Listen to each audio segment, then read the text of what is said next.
Hi, welcome to the Silent Avenger channel. If you're enjoying the content, please consider giving it a like and sharing your thoughts in the comments. Let's dive into today's story. I'm James, 38, a software developer in Colorado, and until 6 months ago, I thought I had a pretty ordinary life. My wife, Jessica, and I had been married for 12 years. We have a 9-year-old daughter, Lily, who's the light of my life. I was one of those guys who believed in doing things by the book, providing for my family, being a good husband and father, and working hard to build a stable life. It wasn't perfect, but it was ours. Jessica and I met in college. She was ambitious, outgoing, and had this spark about her that drew people in. She worked in marketing while I coded away at home, and for years, it felt like a solid partnership. But looking back, maybe I missed some warning signs, things I brushed off as quirks of her personality. It started with a subtle shift. She'd come home later than usual, blaming deadlines and client meetings. Her phone was always glued to her hand, and she'd get defensive if I asked who she was texting. At first, I chalked it up to work stress. But then one night, as we were sitting in bed, I caught a glimpse of a message pop up on her screen, a heart emoji from someone named Mark. My heart sank. I didn't confront her right away. Maybe it was fear, or maybe I was trying to convince myself that it was nothing. Instead, I started paying more attention. Over the next few weeks, the pieces began falling into place. Jessica's sudden interest in hitting the gym, dressing up for work dinners, and her general aloofness painted a picture I didn't want to see. I needed proof. I didn't want to jump to conclusions and risk destroying our family over a misunderstanding. So I did something I never thought I'd do. I started snooping. I checked her phone when she left it on the counter. Messages were carefully deleted, but I found a trail of vague work-related texts to Mark that didn't sit right. I went through her email and even installed tracking software on her laptop. Each step made me feel sick, like I was betraying her, but I couldn't ignore my gut. The final straw came when she said she was going to a weekend team-building retreat. I told her I had a project deadline and couldn't watch Lily, so she agreed to leave her at her parents' house. After dropping off Lily, I followed Jessica. It wasn't a work retreat. It was a cabin, and Mark was waiting for her. From my car, I watched them embrace like they hadn't seen each other in years. I couldn't take it anymore. I took pictures, then left before I did something stupid. That night, I stared at the evidence on my phone, heart pounding. The betrayal hit like a punch to the gut. This wasn't just a mistake, it was deliberate, calculated. But I didn't confront her that night. I knew I needed to think this through, not for her sake, but for Lily's. If I played my cards wrong, this could turn into a nightmare. After seeing Jessica at the cabin, I felt like I was living in a fog. My days became a routine of work, taking care of Lily, and pretending everything was normal while my mind raced with anger and disbelief. I couldn't eat, couldn't sleep. The woman I'd shared my life with, the mother of my child, was leading a double life, and I was left in the dark. That week, I started documenting everything. I backed up the photos of her and Mark at the cabin and saved screenshots of the text messages I could find. I opened a private email account and sent all the evidence there. I even reached out to a divorce attorney. I needed to know my options. The lawyer was blunt. Colorado's no-fault divorce laws wouldn't let me punish Jessica for cheating, but gathering evidence was smart. It could help with custody and negotiations if things got messy. The hardest part was keeping up appearances. Jessica came home from her retreat, acting like everything was fine. She even brought back a cheap souvenir mug and handed it to me like a peace offering. For your late-night coding sessions, she said with a smile. I wanted to smash it against the wall. Instead, I smiled back. Thanks. How was the retreat? It was great, she said without missing a beat. A little exhausting, but we got so much done. The lies rolled off her tongue so easily. I nodded, pretending to care, all the while feeling like I was talking to a stranger. Meanwhile, Lily was my anchor. She didn't notice the tension, thankfully. She was busy with her school play and soccer practice. I threw myself into being the best dad I could be, savoring every moment with her, knowing things were going to change. I didn't want her caught in the middle of our mess. Then, a few nights later, Jessica made a mistake. We were watching a movie after dinner. Her phone buzzed on the coffee table, and I instinctively glanced at the screen. It was a message from Mark. Can't wait to see you again soon. This weekend. She grabbed the phone so quickly she almost dropped it. Work stuff, she muttered, turning off the screen. My stomach churned, but I didn't say anything. Not yet. That night, while she was asleep, I unlocked her phone with the password I'd memorized. Her chat history with Mark was sparse. She must have been deleting messages regularly, but there was enough to confirm my suspicions. Sweet nothings, plans for their next meetup, and one particularly damning message. I hate sneaking around, but it's worth it to be with you. I took screenshots of everything and sent them to my private email. The evidence was piling up. The next morning, I decided to test her. Over breakfast, I casually mentioned that I'd been thinking about taking Lily on a camping trip. Maybe next weekend, I said. Just the two of us. What do you think? Jessica froze for half a second, then smiled. That sounds great. She'd love that. What about you? Want to join us? Oh, I've got a lot going on at work, she said quickly. You guys should have some father-daughter time. I nodded, hiding my anger. She didn't even hesitate to use our daughter as cover for her next rendezvous with Mark. Any doubts I'd clung to were gone. That afternoon, I called my lawyer again. I want to move forward, I said. Once I decided to move forward, everything shifted. My anger turned into focus. If Jessica thought she could lie her way through this, she was about to learn otherwise. I wasn't going to blow up and confront her in a way that left her with control of the narrative. No, I'd do this on my terms, for me and for Lily. The lawyer laid out the next steps. The first priority was securing custody of Lily. Judges look at stability and who can provide the most consistent environment, he explained. Document everything. Make it clear you're the primary caregiver. It wasn't hard. I'd always been the one who handled school drop-offs, doctor's appointments, and bedtime stories. Jessica loved Lily, but she'd become increasingly hands-off in recent years. The second priority was finances. Jessica and I shared a joint account, but I had my own savings as well. I started tracking every penny that came in and out of our accounts, keeping an eye out for anything suspicious. Sure enough, I found charges that didn't add up: a boutique hotel, a fancy restaurant, even tickets to a concert I knew we hadn't attended together. It felt like every discovery added another nail to the coffin of our marriage. But the most important step was patience. I couldn't confront her yet. Not until I had everything lined up. So I played the part of the unsuspecting husband while working behind the scenes to prepare for the fallout. One evening, while Jessica was putting Lily to bed, I took a drive to clear my head. My thoughts were racing as I replayed everything in my mind: how we'd met, the promises we'd made, and the life we'd built. All of it felt tainted now. But I kept reminding myself why I was doing this: to protect Lily and make sure she had a stable home. On my way back, I stopped at my parents' house. I hadn't told them anything yet, but my mom could sense something was off. "James, you've been quiet lately," she said as she handed me a cup of tea. "Is everything okay?" I hesitated. "Not really, Mom. Jessica and I, we're going through something." Her brow furrowed. "What kind of something?" I couldn't bring myself to tell her the full truth. "Not yet. I'll explain soon. I promise. Just be there for Lily, okay? She's going to need all the love she can get." Mom nodded, her eyes full of concern. "Always, James." By the time I got home, Jessica was already in bed. I stood in the doorway for a moment, watching her sleep, feeling a mix of anger and sadness. How had it come to this? Part of me wanted to wake her up and demand answers. But I knew it wasn't the right time.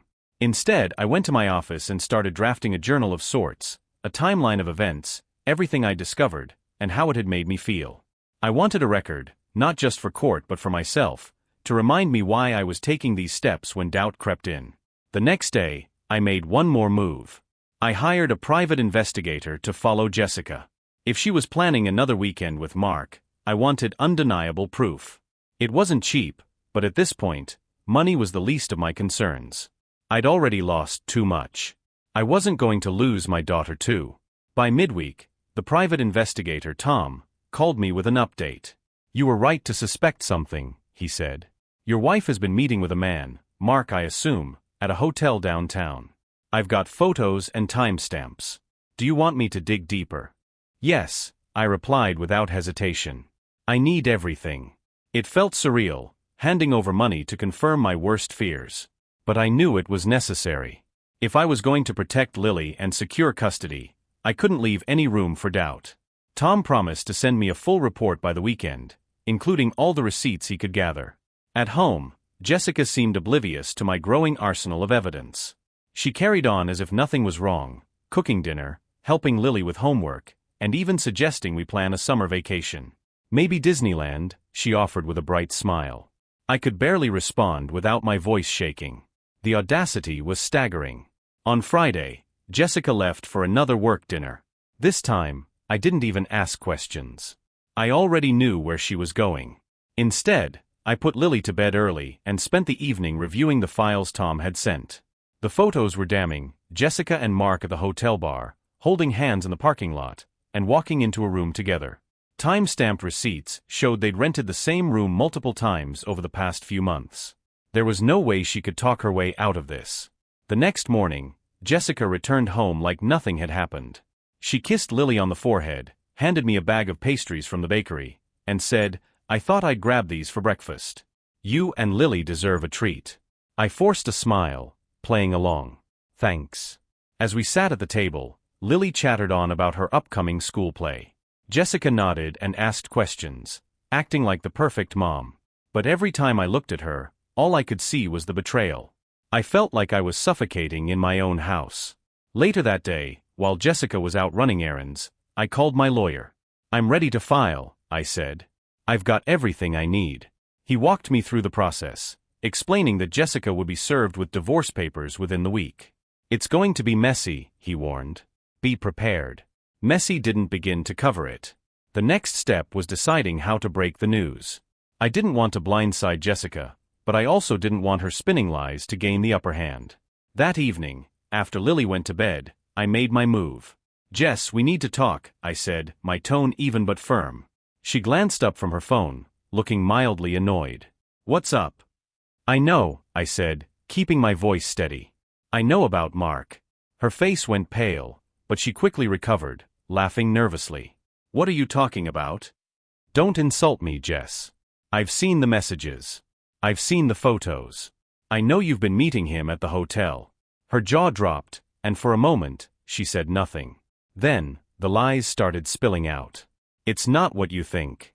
He's just a friend. We've been working on a project together." "Stop," I interrupted. "Just stop. I've got enough evidence to fill a book. Don't make this worse by lying." Jessica's expression shifted from denial to anger.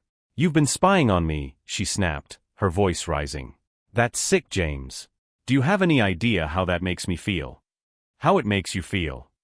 I shot back, my voice sharp. "You've been cheating on me for months, maybe longer, and you're worried about your feelings? Unbelievable." Her mouth opened as if to argue, but no words came out. Finally, she slumped back in her chair. "I didn't mean for it to happen," she muttered. "It just happened." I laughed bitterly. "Things like this don't just happen, Jess. You made a choice. Over and over again." She looked away, tears brimming in her eyes. "What now?" she asked softly. "I've filed for divorce," I said, my tone flat. "You'll be served the papers this week. And I'm going for custody of Lily." Her head snapped up. "You can't do that," she said, her voice trembling. "You can't take her away from me." "I'm not taking her away from you," I said firmly. "But I will do whatever it takes to give her a stable, loving home. Something you clearly couldn't prioritize." The room fell silent. Jessica looked at me with a mix of anger, fear, and regret, but I didn't waver.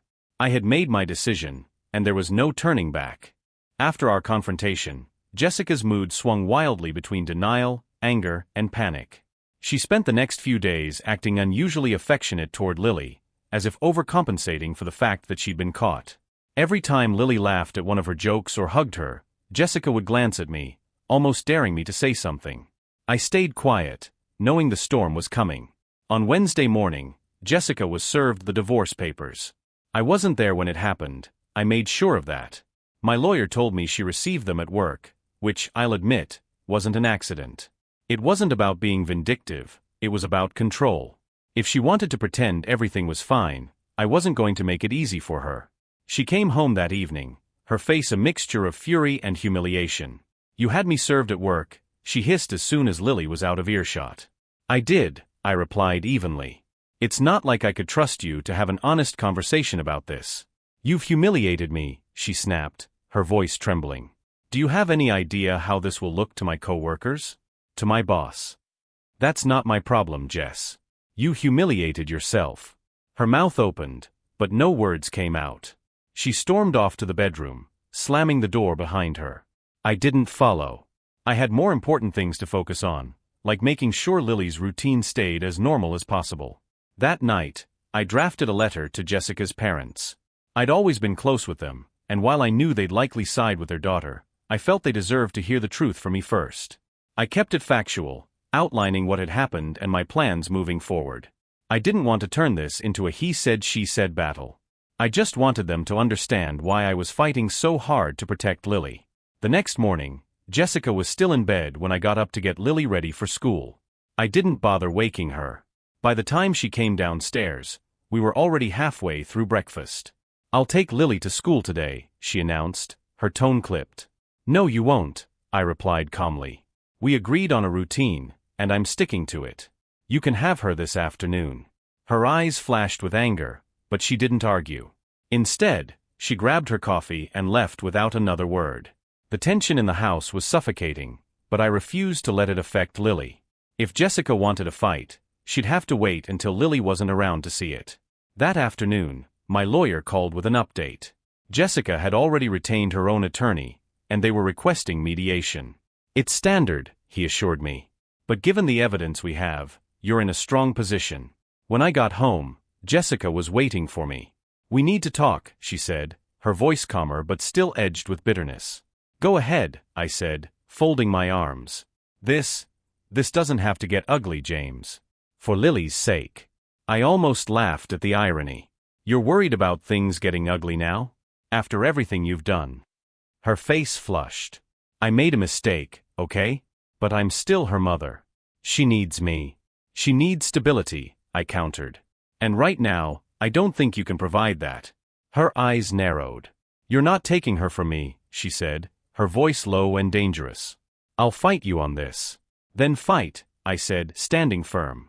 But I'll do whatever it takes to protect her. And if you keep making this about your pride instead of what's best for Lily, that's on you. Jessica stared at me for a long moment, her jaw clenched. Then she turned and walked away, slamming the door behind her. Again. I sat down at the kitchen table, exhausted but resolute. This wasn't going to be easy, but I wasn't backing down. For the first time in weeks, I felt like I had control over my life again. The next few days were a blur of legal meetings, paperwork, and tense exchanges with Jessica. She seemed to have a strategy: deny, deflect, and make me look like the bad guy. She'd send me texts, pretending everything was fine between us, talking about how she still loved me and how we should try to fix things for Lily. But I knew better. She was playing her cards, trying to manipulate the situation and make me seem like the unreasonable one. One night, after the kids had gone to bed, she cornered me in the kitchen. "Why are you doing this, James?" she asked, her voice soft and pleading. "I never meant to hurt you. Can't we just pretend this never happened?" I shook my head. "I can't pretend, Jessica. Not anymore. You lied to me. You broke my trust. And you've hurt Lily, whether you want to admit it or not." Her eyes filled with tears, and for a moment, I almost felt guilty. But then I remembered everything: the lies, the deceit, the betrayal. I hardened my heart. "I don't want to hurt you, but this is the only way forward. You've made your choices, and now I have to make mine." She took a step back, her shoulders slumping. "You're making a huge mistake," she whispered. "I'm her mother. She needs me, James. You can't take her away from me." "I'm not taking her away from you. But you need to face reality," I said firmly. "You've been emotionally absent for months. You can't act like everything's fine. Lily deserves better than that." Jessica didn't say anything more. She just walked out of the kitchen, leaving me standing there, wondering if she even understood what was at stake. The following week, mediation was scheduled. I didn't expect much from it. After everything that had happened, I knew Jessica wasn't going to back down easily. But I had to try. If we could settle this without dragging it into court, it would be better for Lily. We sat across from each other in a small conference room, our attorneys present. The air was thick with tension. Jessica's lawyer, a slick guy named Greg, gave me a brief condescending smile as he shuffled through his papers. "Let's get this over with, shall we?" Greg said, his voice dripping with sarcasm. I kept my eyes on Jessica, who was looking down, her hands clenched tightly in her lap. I knew she was trying to hold it together, but there was no avoiding the reality anymore. The mediator, an older woman with glasses perched on the end of her nose, cleared her throat. "Let's begin. We're here to discuss custody arrangements for Lily. James, why don't you start?" I explained my position, how I'd been the primary caregiver for Lily, how I was more stable, and how I was willing to ensure she had access to Jessica. But that wasn't enough for Jessica. "I'm her mother." Jessica interrupted, her voice rising. "She belongs with me." The mediator looked at her with a calm expression. "Jessica, I understand your feelings, but this is about what's best for Lily. You've admitted that your relationship with James has been strained for some time. The question now is who can provide the best environment for her moving forward." Jessica opened her mouth to argue, but I cut her off. "I'm not trying to take her away. I'm trying to give her a life where she feels loved, safe, and secure. Jessica, you've been checked out for months. Don't act like you're the perfect mother all of a sudden." The room fell silent. I could see the anger flickering in Jessica's eyes, but there was nothing she could say to refute it. She'd checked out of our marriage, and now she was trying to cling to the idea that she could pick up where she left off as a mother. But it wasn't that simple. Greg spoke up, his voice sharp. "James is right. Jessica's been absent. And with the evidence we have, it's clear that she hasn't prioritized Lily's well-being." The mediator nodded. "That's something we'll take into account. Let's move on to visitation." The conversation dragged on for hours, but Jessica wasn't giving an inch. She demanded full custody, citing her right as a mother, but I wasn't backing down. I knew that if we couldn't settle things here, we'd be back in court, and that was something neither of us wanted. But Jessica's refusal to face the truth made me realize how far she was willing to go. She wasn't interested in repairing anything, she was trying to protect her image. And no matter how much she fought it, I had the upper hand. At the end of the session, the mediator told us to think about the options and come back in a week. We'll reconvene, and hopefully, we'll be able to come to an agreement. As we walked out of the building together, I glanced at Jessica. Her face was a mask of frustration, but there was nothing she could do to change the facts. When we got to the parking lot, she turned to me. "You're making a huge mistake," she spat. I didn't respond. Instead, I just opened the car door and got in. "I'm doing what's best for our daughter," I said, the words finally coming out as a declaration, not a question. The week leading up to the next mediation session was tense. Jessica oscillated between cold silence and passive-aggressive comments whenever we interacted. Every smile she forced around Lily felt like a performance, a desperate attempt to prove she was the doting mother she claimed to be. I kept my head down and focused on staying steady for Lily. Jessica, however, wasn't about to let things slide. On Thursday evening, while I was helping Lily with her science project, Jessica stormed into the kitchen. "We need to talk," she said, her tone sharp. Lily glanced up, her eyes wide with worry. "It's okay, sweetie," I told her gently. "Go finish this in the living room, and I'll be right there." Once Lily was out of earshot, Jessica folded her arms. "I know what you're trying to do, James. You're painting me as the bad guy, like I don't care about Lily. It's disgusting." I stayed calm, not letting her bait me. "I'm not painting you as anything. Your actions speak for themselves." Her face flushed with anger. "You're trying to make me look like a terrible mother. You've always been jealous of my career, my independence, and now you're using this to punish me." That hit a nerve, but I didn't let it show. "This isn't about your career, Jessica. This is about Lily and what's best for her. If you want to talk about who's been there for her consistently, we can do that. But don't make this about me being jealous. That's just deflection." Her jaw tightened. "I've made mistakes, okay? But that doesn't give you the right to take her away from me." "No one's taking her away," I replied evenly. "But if you think I'm going to sit back and let you play the victim while pretending you haven't been putting your own needs above Lily's, you're mistaken." Jessica opened her mouth to argue, but then her phone buzzed on the counter. She glanced at it, her face flickering with recognition. I didn't have to look to know it was probably Mark. She grabbed it quickly and turned away, muttering, "This conversation isn't over." "No, it's not," I said as she stormed out of the kitchen. The next day, I received an email from my lawyer. Jessica's attorney had filed a response to the divorce papers, contesting my request for primary custody. Attached was a declaration from Jessica claiming I'd been controlling, emotionally distant, and unwilling to co-parent. "She's trying to flip the script," my lawyer said during our call. "It's not uncommon in cases like this. She'll play up any angle she can to make herself look like the more stable parent." I felt a surge of anger but kept it in check. "What do we do?" "We stick to the facts," he said. "You've got documented evidence of her affair, her neglect of Lily, and your role as the primary caregiver. If this goes to court, it'll be about who can prove they've been the most involved and stable influence in Lily's life. Keep a clear head." The advice was easier said than done. That night, as I sat alone in my office, reviewing the emails and texts I'd saved, I felt the weight of it all pressing down on me. This wasn't just about winning custody, it was about rebuilding a life I hadn't planned on living. When we returned to mediation the following week, Jessica came prepared. Her lawyer pushed hard, claiming that Jessica's actions had no bearing on her ability to parent. "Infidelity isn't a crime," Greg said with a smug grin. "And it doesn't make her an unfit mother." "No, but consistent dishonesty and neglect do," my lawyer countered. "This isn't just about the affair. It's about priorities, and Jessica's haven't been with her family." Jessica cut in, her voice trembling with indignation. "I made a mistake, but that doesn't mean I don't love my daughter. James is trying to punish me for something that has nothing to do with Lily." I spoke up, keeping my tone measured. "This isn't about punishment, Jessica. It's about ensuring Lily has a stable, loving environment. I'm not saying you don't love her, but love alone isn't enough. She needs consistency, and she needs to know she comes first. That hasn't been the case for a long time." Jessica glared at me, but she couldn't refute it. The mediator took notes, her expression unreadable. By the end of the session, we hadn't reached an agreement. The mediator sighed and closed her folder. "If you two can't come to terms soon, this will have to go to court," she warned. "And that's rarely in the child's best interest."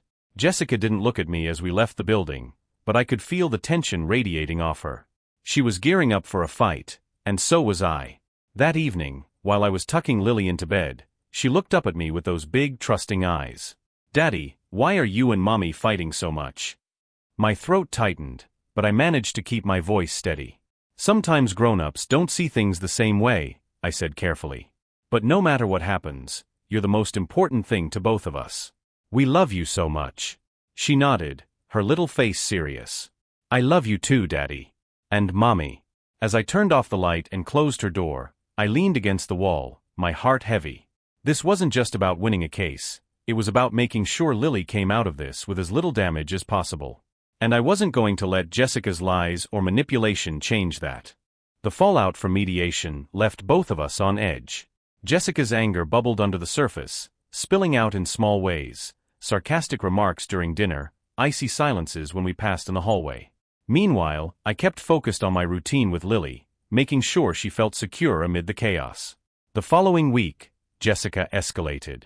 I received a formal letter from her lawyer accusing me of being emotionally unavailable and unsupportive in our marriage.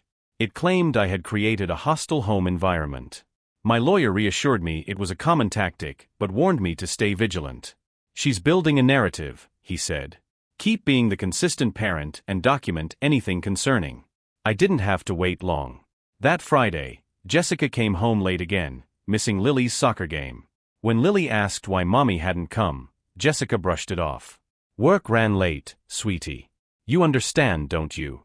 Lily nodded, but I could see the disappointment in her face. Later, Jessica confronted me. "You're turning her against me," she snapped. "I'm doing no such thing," I replied calmly. "But you're the one who keeps letting her down." Her jaw tightened, and for a moment, I thought she might apologize. Instead, she stormed out of the room. The breaking point came the next evening. Jessica announced she'd be taking Lily for a girls' weekend, without consulting me. "No," I said firmly. "That's not happening. We're supposed to discuss major decisions like this." She crossed her arms, defiant. "She's my daughter too, James. I don't need your permission." "She's not a pawn, Jessica," I said, my voice sharp. "You don't get to disrupt her life just to prove a point."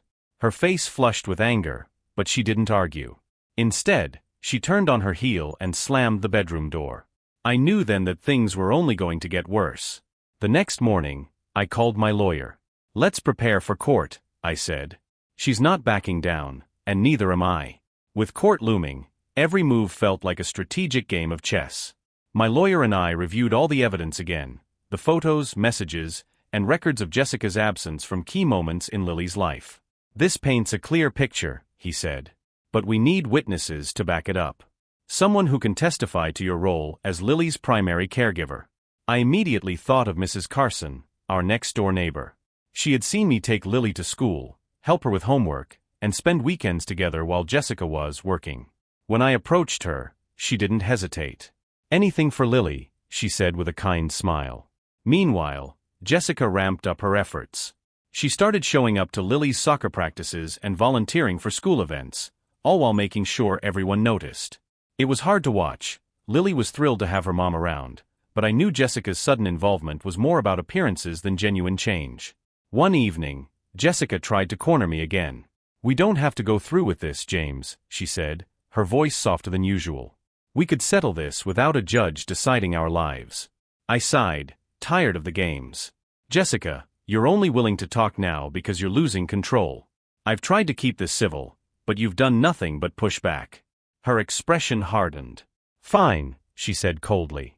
"Let's see how far you get without me." A week later, court was officially scheduled.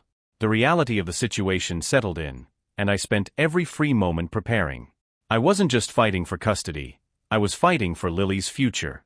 The first day in court felt surreal. Jessica sat on one side of the room, her lawyer whispering in her ear, while I sat with mine, clutching the folder of evidence I'd been building for months. It was hard to believe that this was my life now, our family laid bare before a judge who'd decide what was best for Lily. The opening arguments were tense. Jessica's lawyer painted her as a hard-working mother who'd made mistakes but was dedicated to her daughter. "Infidelity doesn't negate her ability to be a good parent," he argued, glancing my way with a smug look. My lawyer countered by focusing on consistency. "This case isn't about punishing anyone," he said firmly. "It's about stability for Lily. Mr. Barnes has been the primary caregiver, the one who's ensured Lily's emotional and educational needs are met. The evidence will show that Mrs. Barnes's priorities have been elsewhere."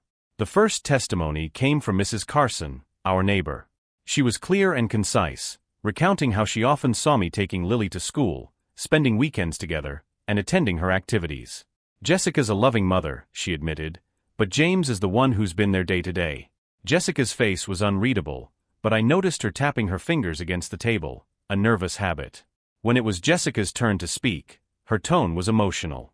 "I love my daughter more than anything," she said, her voice cracking.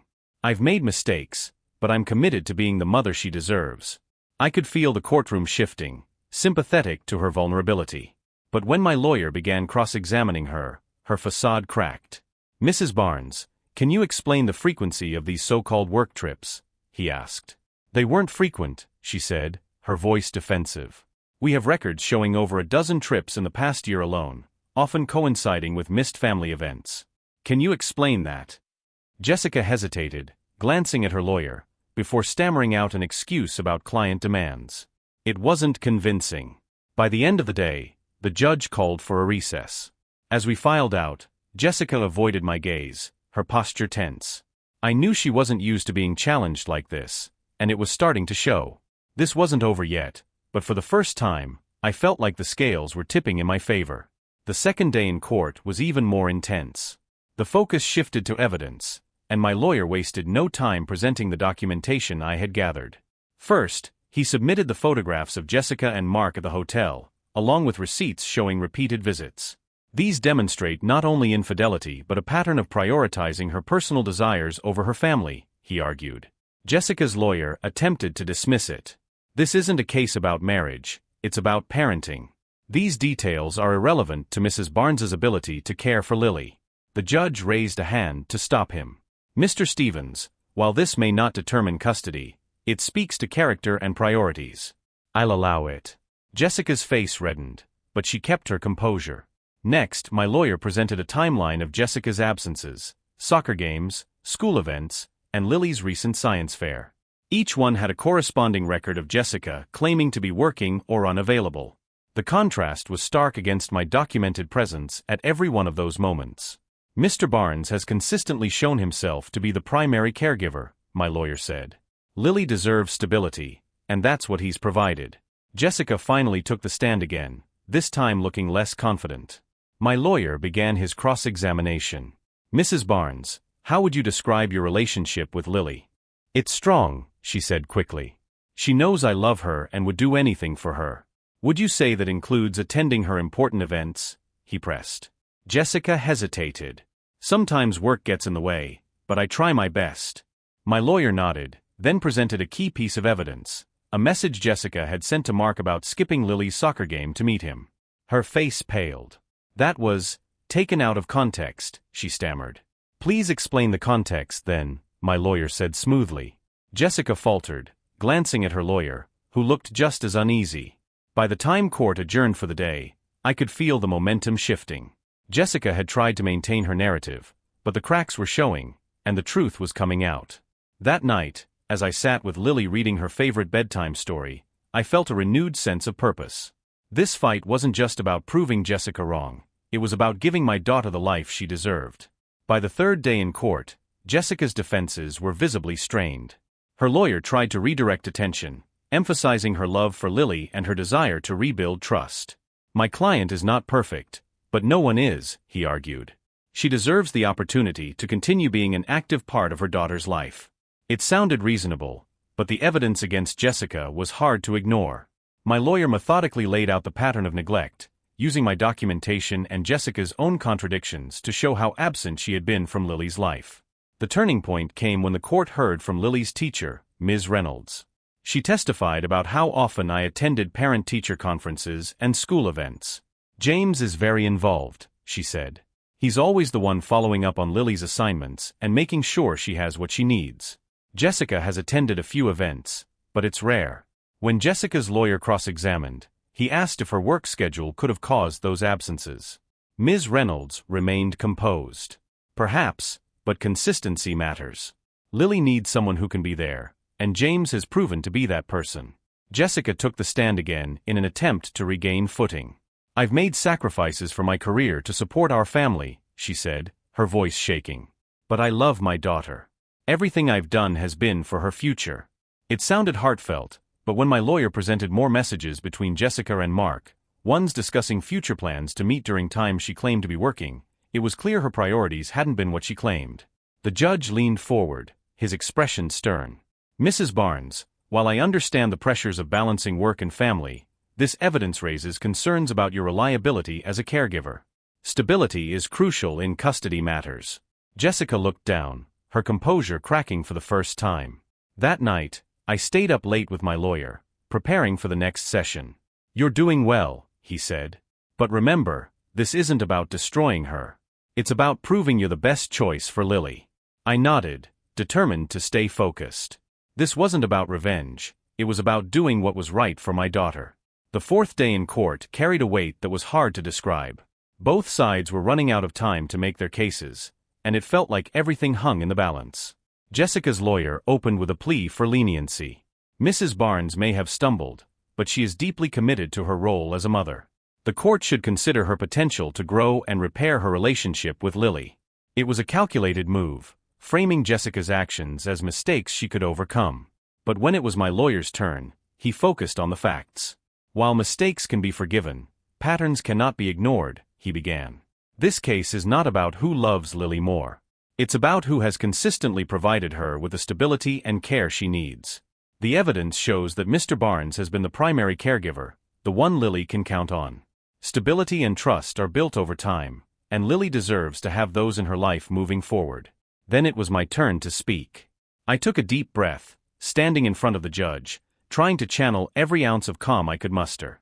I love my daughter more than anything, I said, my voice steady. And I believe Jessica loves her too. But love isn't enough. Lily needs a parent who is present, consistent, and reliable. That's what I've worked hard to be, and I'll continue to do so no matter what. As I spoke, I glanced at Jessica. Her face was tense, her eyes avoiding mine. Part of me wanted to soften, to offer some reassurance that this wasn't about revenge. But I couldn't afford to waver. Jessica was given a chance to respond. She tearfully admitted to her mistakes, but insisted she could be the mother Lily deserved. "I'm not perfect, but I've learned from this," she said, her voice cracking. "All I want is a chance to be there for my daughter." It was emotional, and I could tell it resonated with some in the courtroom. But the judge's expression remained impassive. He thanked us for our testimonies and adjourned for the day, saying he'd need time to review the evidence before making a decision. The waiting was unbearable. That night, I barely slept, replaying every moment in court and second-guessing whether I'd done enough. The stakes felt higher than ever, and all I could do was hope the truth would prevail. The day of the verdict arrived with a heavy sense of finality. Jessica and I sat on opposite sides of the courtroom, both tense and silent. I couldn't help but glance at her, wondering what was going through her mind. Was she as scared as I was? Did she regret any of it? The judge entered, his expression serious as he looked through the notes and evidence one last time. Finally, he spoke, his tone measured but firm. "This has been a difficult case," he began. "Both parents clearly love their child and wish to remain central figures in her life. However, the court must prioritize stability, consistency, and the best interests of the child above all else." I held my breath, my hands gripping the edge of the table. Based on the evidence presented, I find that Mr. Barnes has demonstrated a stronger track record of providing daily care and support for Lily. Therefore, primary custody will be awarded to Mr. Barnes, with Mrs. Barnes receiving visitation rights. The specific schedule will be determined in mediation. Jessica gasped audibly, her lawyer placing a steadying hand on her shoulder. I exhaled sharply, relief washing over me. I had done it, for Lily. The judge continued, emphasizing the importance of co-parenting. "I strongly encourage both parties to set aside their differences and work collaboratively for Lily's benefit. She deserves the love and support of both parents, regardless of the circumstances that brought us here." As we left the courtroom, Jessica avoided my eyes, her face a mixture of anger and sadness. I didn't say anything. There was no victory to gloat over, just the knowledge that I'd fought for what was best for my daughter. Later that evening, I sat with Lily as she worked on her latest drawing, her little face full of concentration. She had no idea how much had just changed, and I intended to keep it that way for as long as possible. "Daddy, can we go to the park tomorrow?" she asked, looking up at me with a hopeful smile. "Of course, sweetheart," I said, pulling her close. "Anything you want." For the first time in months, I felt a sense of peace.